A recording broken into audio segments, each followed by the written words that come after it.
So now we're going to bring out Baba Mpho. I've worked with Baba Mpho on several occasions. We're going to talk about the tribute. We're going to also talk about a healing ritual, Kumfah, a Guyanese healing ritual. And Baba Mpho is a master drummer in the African Guyanese Shanto drum tradition, a Kumfah priest, and a devotee of the Ifa tradition under the tutelage of Chief Pobula of Nigeria. He's the keeper of the drums for the Dikoni Island, the tribute to the ancestors. So please give a hand to Baba Mpho, a very important leader in our community.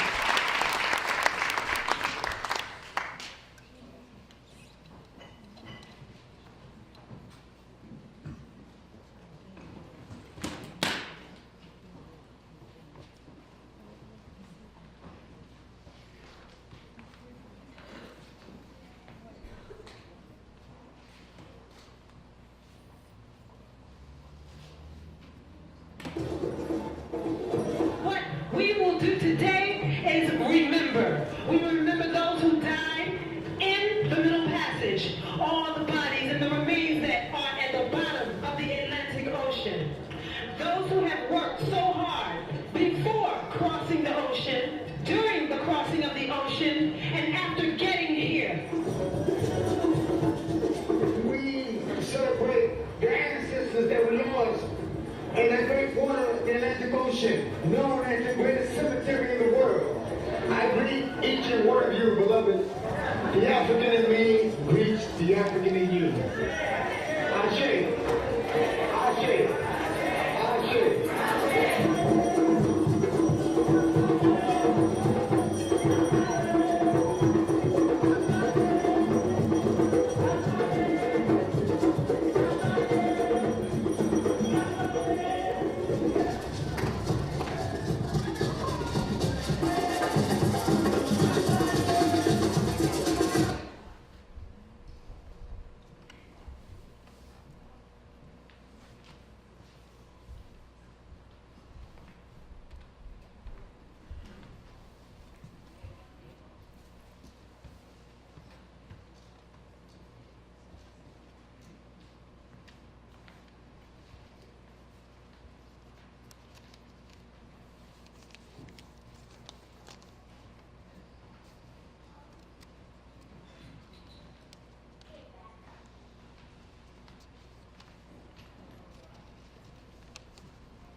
I greet you with the word peace.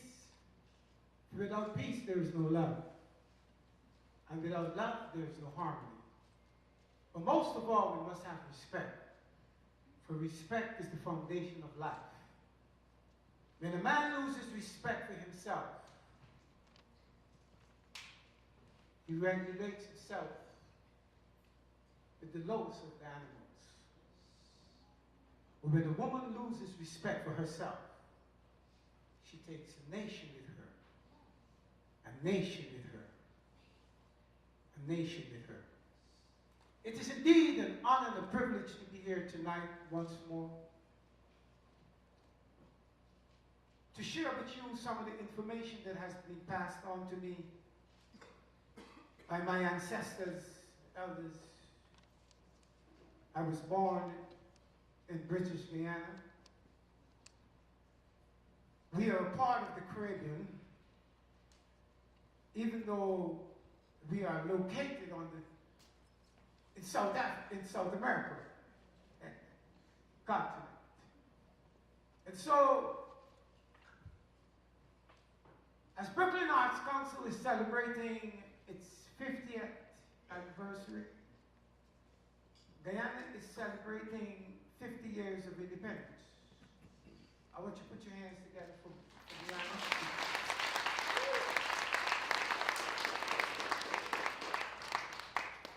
It's not been a very easy task within those 50 years because of a lot of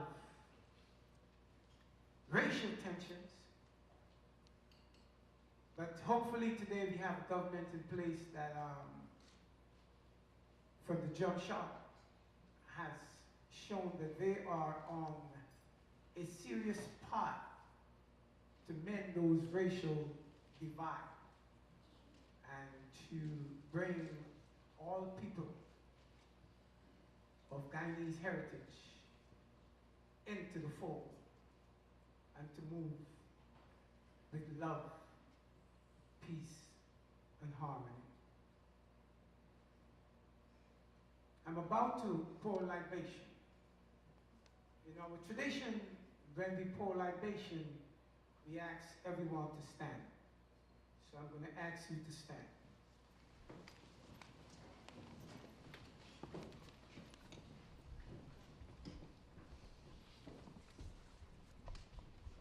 And the same response is Ashe. Mojuba Olodumare. Mojuba Olorum. Mojuba Olofiaye. Mojuba Igungums, the benevolent and beneficent one. Mojuba Buko Orishas. Please repeat after me. Mojuba. Iya. Tobimi. Ashe. Mojuba. Baba. Tobimi. Ashe.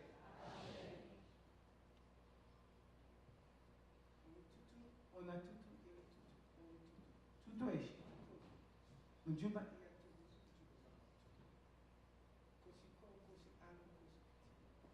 We give thanks. Please sit.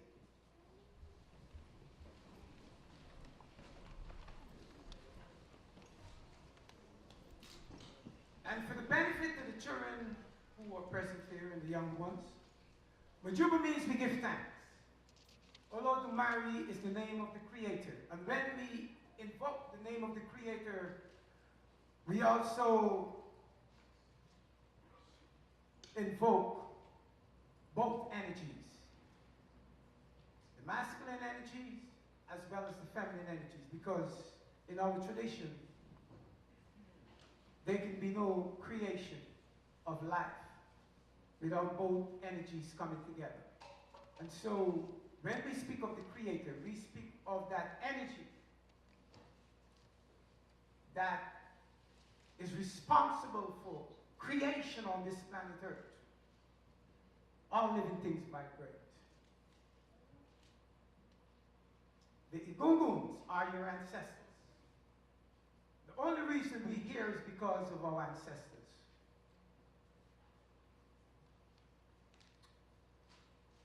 Who's an ancestor? Anyone who has lived on planet Earth. And so, for those of you who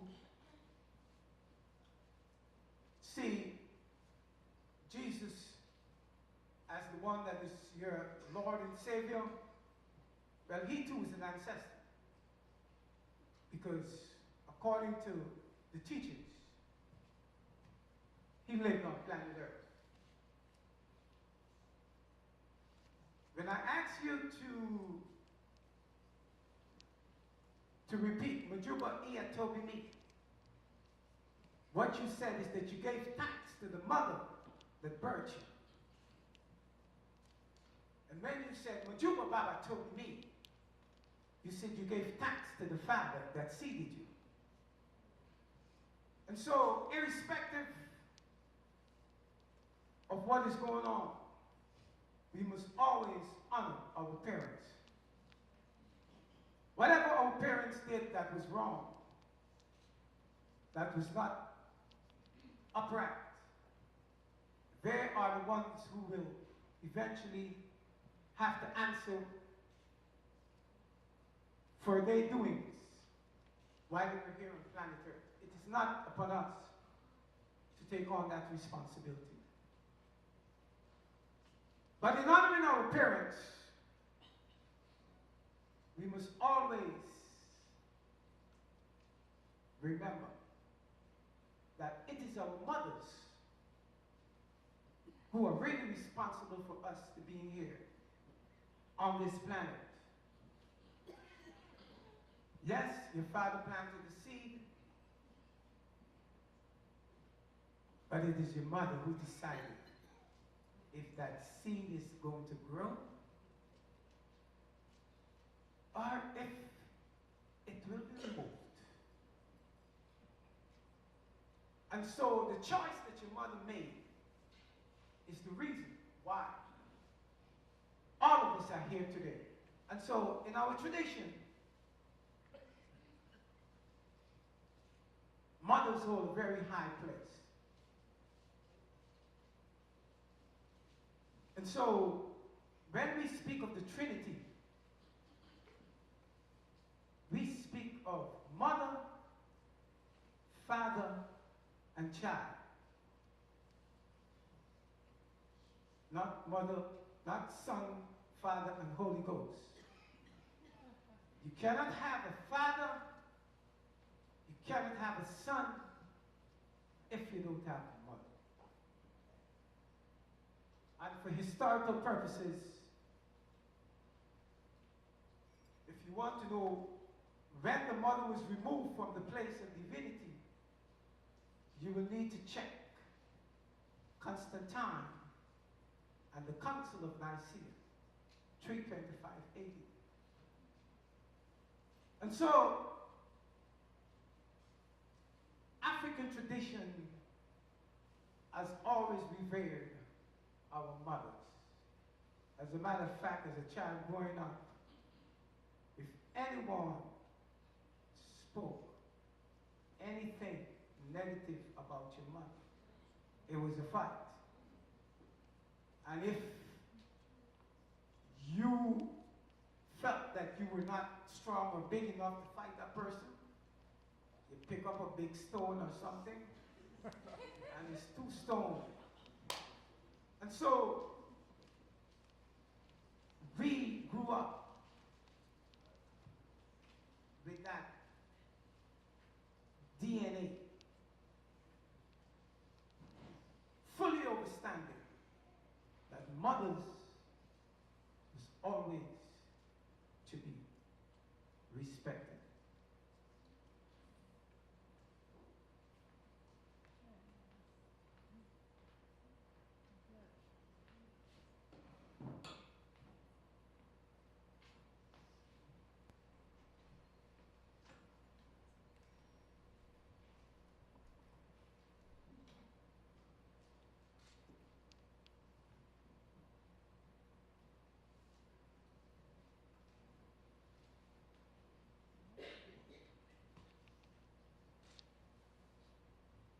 People of the Sun Collective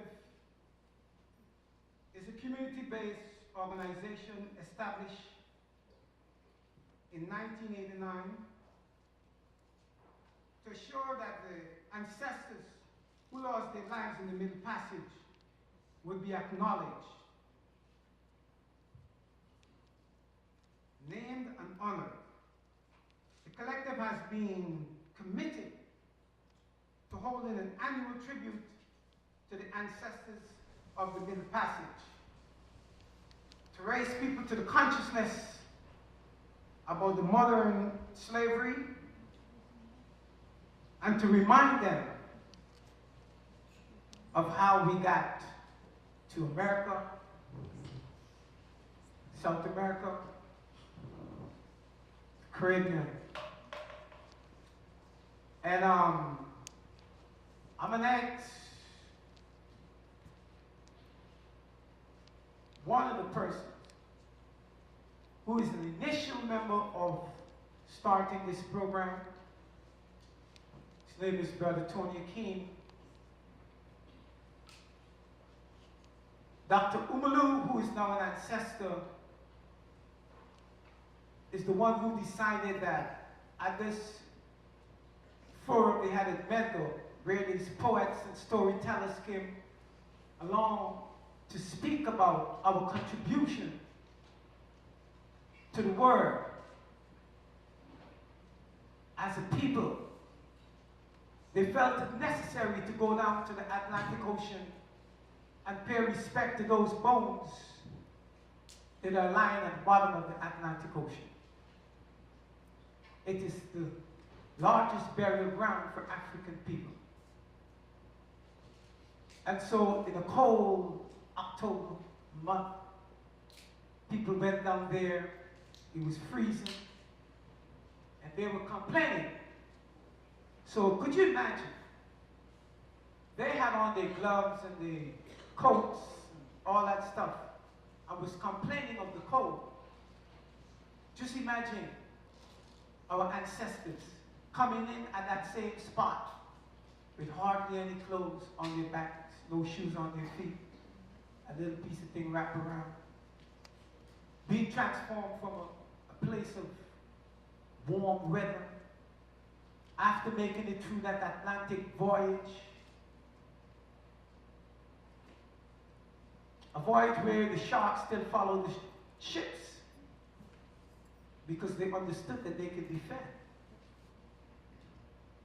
I experienced that as a member of the United States Navy, traveling across the Atlantic Ocean, making my Mediterranean cruise. The sharks follow the ships. It is in their DNA right now that once they follow the ships, they're going to be fed. Because that is what happened. More than 50% many times of the cargo that they carried during that Atlantic Ocean trek affected the sharks.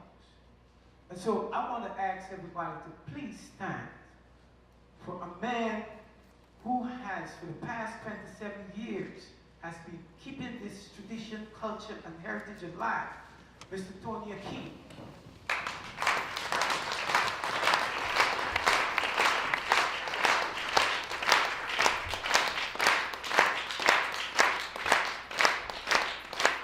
Thank you very much. They say we must always give respect where respect is due.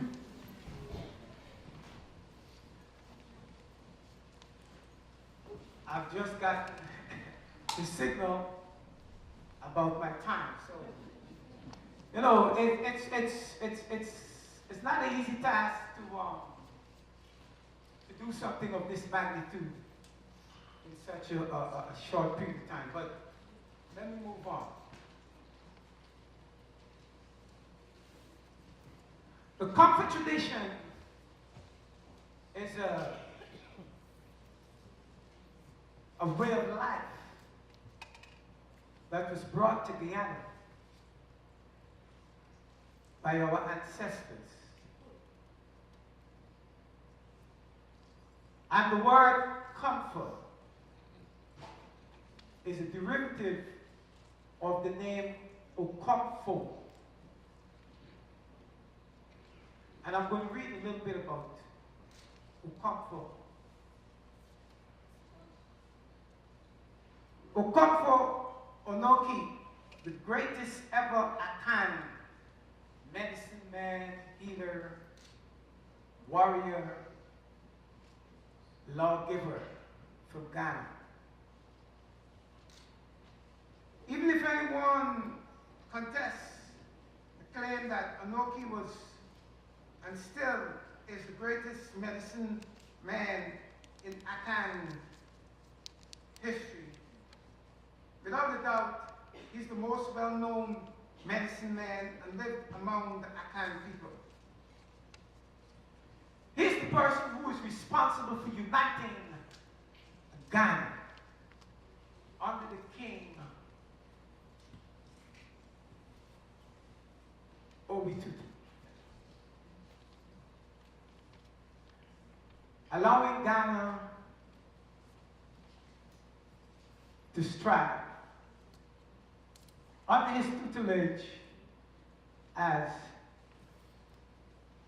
the right-hand man to the king. Ghana was able to unite. It is said that he was able to call down the golden stool that landed in the lap of King.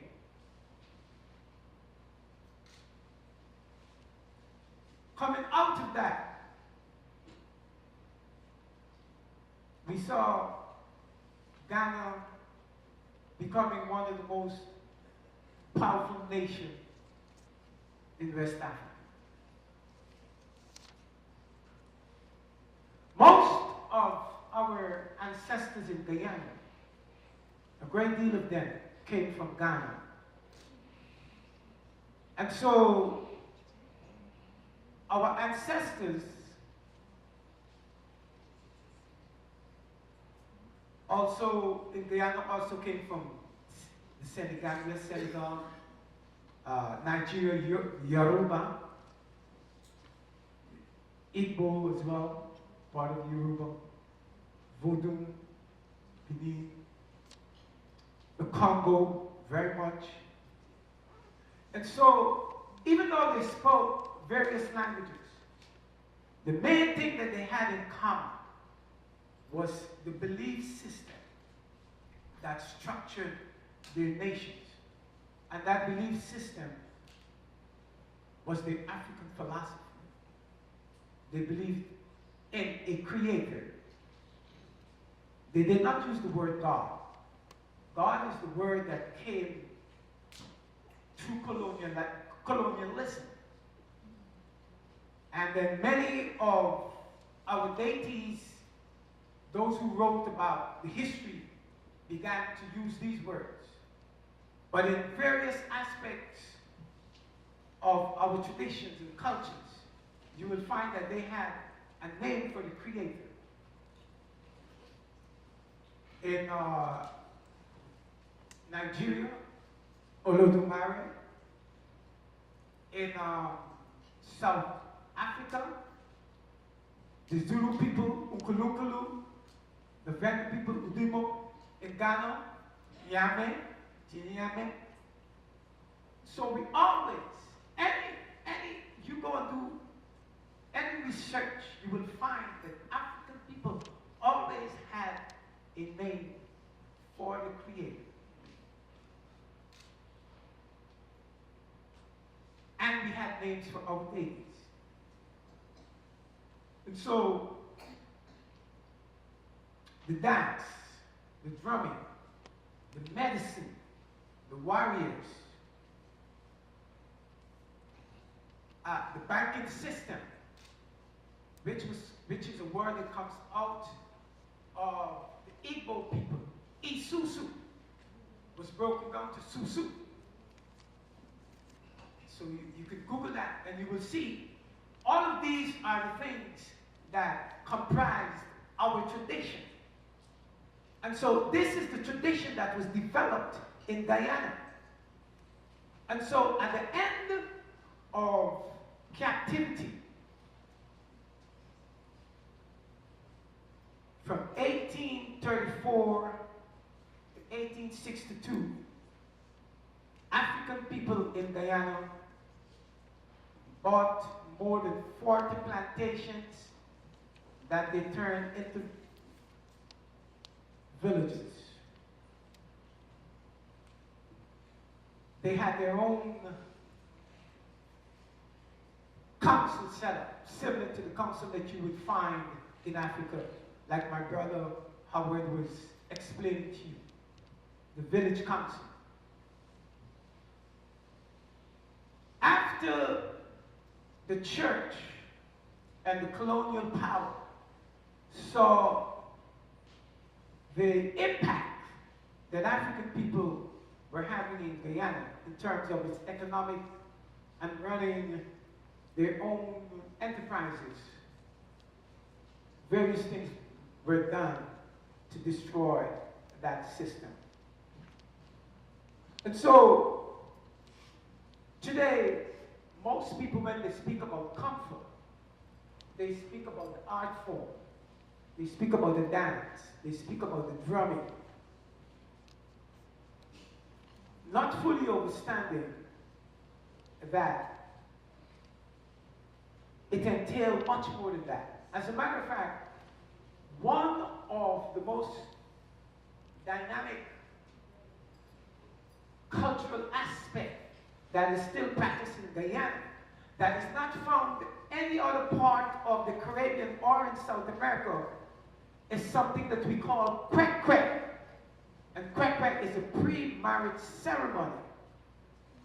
And in this pre-marriage ceremony, the marriage is negotiated on two fronts. It's either the young lady is what we call a good girl, meaning that she's a virtuous woman, she hasn't been touched, or she's not. If the marriage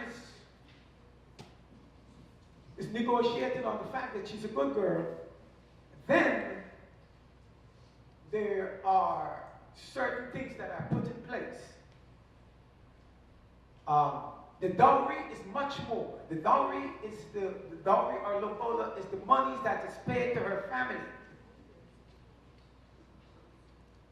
And so, during this ceremony, she is lifted up in a chair. I was fortunate to play at a Jewish wedding ceremony one time, and they lifted up in the chair both the bride and the groom. But in our tradition, most of the time it is just the woman who's lifted up, exemplifying that she is the foundation of the African family. And now she has to maintain that role as the mother, bringing forth the children and holding down the family structure. And so, my time is up. And hopefully, some other time we may get another opportunity to delve more into this wonderful culture, way of life that is known as Kumfah. Thank you.